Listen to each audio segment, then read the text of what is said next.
भादव मास अन्हरिया की जनमल कन्हैया हे।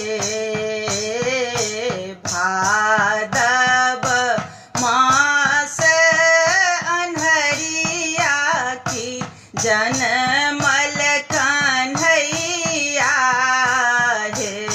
ललना है सगरो भेल इजोरिया की गाओल बधैया है। ललना है सगरो भेल इजोरिया की गाओल बधैया है। राति रोहिणी जखन भेलै जरल चहुदिस दीप यो। राति रोहिणी जखन भेलै जरल चहुदिस दीप यो। फूल बरखा सगर भेलै नयन नोर महीप यो।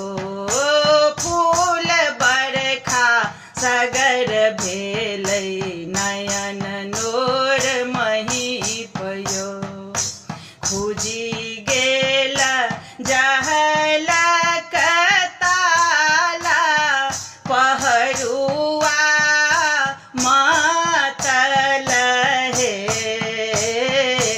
खुजी गेल जहलक ताला पहरुआ ललना है चलला कोखी में साटी नंद घर गोकुल है। ललना है चलला कोखी में साटी की नंद घर गोकुल है। मेघ गर्जन घोर तरजन वायुपुर बाजोर यो। मेघ गर्जन घोर तरजन वायुपुर बाजोर यो। भेल जल उत्फाल यमुना लागय चाहै गोर यो। भेल जल उत्फाल यमुना लागय चाहै गोर यो। लेला चरण लटकाए छुअल पग जमुना हे। लेला चरण लटकाए छुअल पग जमुना है। ललना है पैना घाटल चले गेल डूबल नाही ठेहुना है।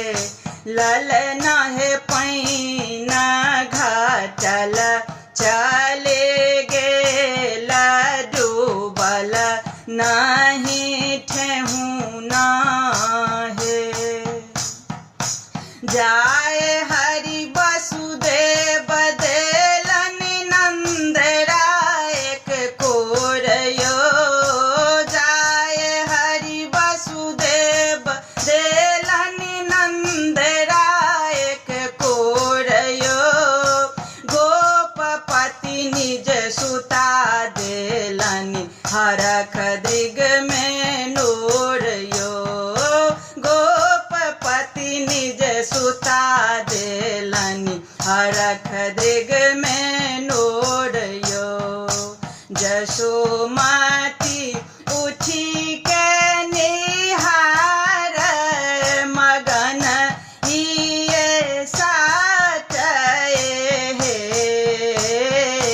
जसोमती उठी